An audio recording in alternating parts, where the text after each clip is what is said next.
Assalamualaikum warahmatullahi wabarakatuh. Selamat pagi pemirsa. Pada pagi hari ini saya akan mengajak Anda untuk berbincang langsung berkaitan dengan pergerakan perekonomian selama Ramadan dan juga Idul Fitri. Kemudian saya juga akan mengajak Anda untuk berbincang langsung mengenai layanan Ziswaf Ramadan BSI. Sudah bersama dua narasumber yang telah hadir di studio. Kita sapa terlebih dahulu. Ini sudah ada Pak Kaffi Riza yang merupakan Macroeconomic and Financial Research Department Head PT Bank Syariah Indonesia. Kemudian juga sudah ada Pak Muhammad Syukro Habibi yang merupakan Senior Vice President Islamic Ecosystem Solution PT Bank Syariah Indonesia Tbk. Selamat pagi Bapak-bapak, sehat ya? Selamat pagi. Alhamdulillah. Alhamdulillah sehat. Saya ke Pak Kaffi terlebih dahulu mungkin. Kalau kita melihat Pak, Ramadan di Indonesia ini kan seringkali menjadi pendorong perekonomian kita. Sebenarnya seperti apa dan bagaimana kemudian ini momentum Ramadan ini bisa menjadi booster bagi ekonomi? Ya, baik. Memang secara historical, momen Ramadan dan Idul Fitri menjadi pendorong pertumbuhan ekonomi di Indonesia. Kita melihat adanya pergerakan dari dua sisi, sisi demand dan juga sisi supply.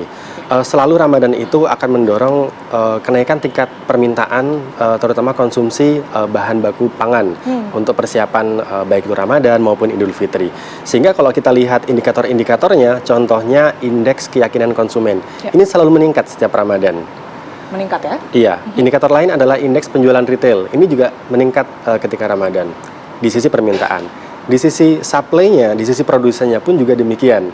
Kita melihat ada pergerakan indikator manufaktur, indeks manufaktur yang juga meningkat dari 51,2 di bulan Februari menjadi 51,8 di bulan Maret 2023 ini. Artinya adalah sektor produsen ini juga bergerak untuk mengimbangi kenaikan permintaan di pada momen-momen Ramadan seperti ini. Sehingga kalau dilihat memang adanya pergerakan di dua sisi ini yang juga menggerakkan perekonomian Indonesia di masa-masa Ramadan maupun Idul Fitri.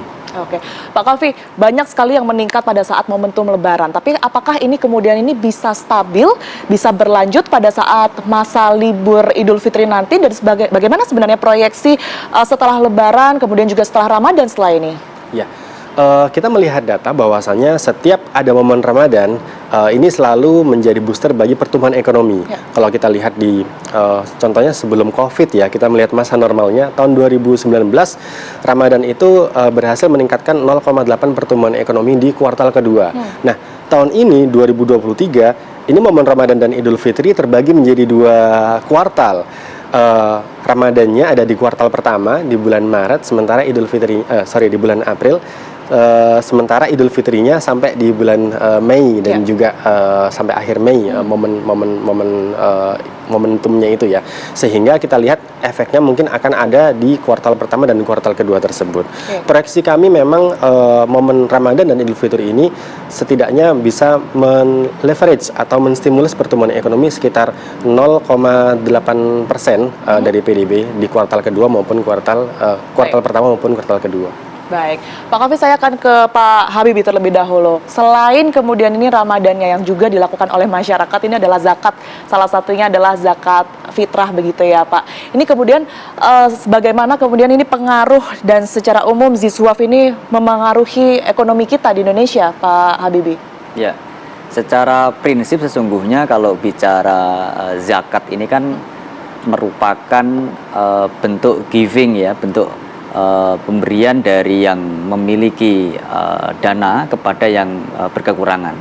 Nah, proses transfer fund ini atau transfer giving ini kepada yang berkepentingan, dalam hal ini mustahik ya, yang biasa disebut sebagai orang yang berhak menerima, ini tentu akan meningkatkan daya beli. Meningkatkan daya beli. Daya beli ini yang kemudian secara langsung akan membuat tingkat kebutuhan konsumsi yang akan meningkat. Nah, peningkatan jumlah konsumsi ini yang secara otomatis akan menumbuhkan permintaan pasar dan ini dampaknya juga kepada proses produksi di ekonomi masyarakat. Nah, di sisi lain kita juga melihat bahwa para ahli juga mengatakan tumbuhnya tingkat investasi itu juga dipengaruhi salah satunya adalah atas kebutuhan konsumsi yang tinggi dari masyarakat. Sehingga secara nasional, secara makro itu akan berdampak secara langsung kepada pertumbuhan ekonomi. Apalagi kalau secara konsisten proses zakat ini dilakukan secara masif oleh masyarakat di Indonesia. Oke, baik Pak Kavi, tapi kalau kita berbicara tadi sudah mengenai Ramadan, Lebaran, ini kan selalu identik dengan mudik ya Pak ya, di mana orang-orang kota ini balik ke daerahnya masing-masing begitu. Seberapa berpengaruh sebenarnya Pak perputaran ekonomi pada saat mudik Lebaran ini pada daerah-daerah tersebut, dan datanya sendiri yang sudah dikantongi oleh Pak Kavi seperti apa? Ya. Jadi ini alhamdulillah tahun ini merupakan tahun di mana mobilitas kembali normal. Sudah tidak ada lagi pembatasan kegiatan masyarakat sehingga masyarakat bisa mudik ke kampung halamannya masing-masing. Nah, diperkirakan kalau dari Kementerian Perhubungan kan memperkirakan bahwasanya jumlah pemudik tahun ini mencapai 120 juta. Betul. Atau 43% dari populasi penduduk Indonesia.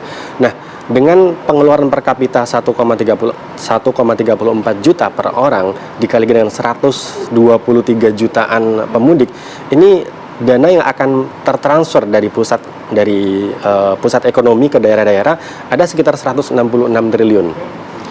Bank Indonesia pun juga menyiapkan atau mengantisipasi adanya penarikan uang tunai sehingga 100 hingga 190 triliun yang disiapkan oleh Bank Indonesia sendiri. Artinya momen Ramadan ini tidak hanya menjadi momen bagaimana masyarakat kita berkumpul dengan keluarga merayakan Idul Fitri, tapi juga menjadi momen distribusi pendapatan, distribusi ekonomi dari pusat-pusat ekonomi ke daerah-daerah. Nah, ini sangat positif sekali dampaknya. Bahkan sebelum Idul Fitri pun sepekan sebelum Idul Fitri hingga nanti sepekan setelahnya itu juga masih ada proses transfer dari pusat ekonomi ke daerah-daerah di mana tempat masyarakat melakukan mudik ya. Baik, Pak Habibie, tapi berkaitan dengan pembayaran zakat ini sendiri, peran dari BSI ini seperti apa dan kelebihan donasi melalui BSI apa saja Pak? Ya. Sebenarnya kalau bicara tentang peran Bank Syariah Indonesia sudah diatur dalam Undang-Undang Nomor 21 Tahun 2008, di mana amanah dari undang-undang tersebut adalah Bank Syariah ini memiliki 3 fungsi sekaligus, yaitu fungsi finansial dan kemudian yang kedua adalah fungsi sosial yang terdiri dari fungsi zakat dan fungsi penghimpunan dan penyaluran wakaf. Sehingga kalau kita lihat di sini, maka BSI dengan 2 fungsi tersebut kita juga sudah menyiapkan platform yang memudahkan digunakan oleh masyarakat, yaitu kita bisa melalui BSI Mobile. Jadi di BSI Mobile kita ini ya, platform BSI Mobile ini sudah ada fitur-fitur yang memfasilitasi ketika masyarakat ingin berdonasi, mau berzakat, berinfak, sedekah, bahkan wakaf. Dan bisa dilakukan di mana saja? Di mana saja, dan bisa dilakukan dengan mudah serta tanpa kena biaya. Baik, luar biasa sekali. Kita harapkan tentunya masyarakat ini bisa semakin lancar begitu ya, bersedekah. Kemudian juga kondisi perekonomian kita, baik itu tidak hanya Ramadan, Lebaran, tapi setelahnya bisa stabil begitu ya. Terima kasih Bapak-Bapak sudah hadir di TV One, Pak Kavi, Pak Habibie, sehat selalu dan semoga lancar selalu puasanya. Dan pemirsa, itu tadi perbincangan kami. Tetaplah bersama kami di Apa Kabar Indonesia Pagi. Kami akan kembali sesaat lagi.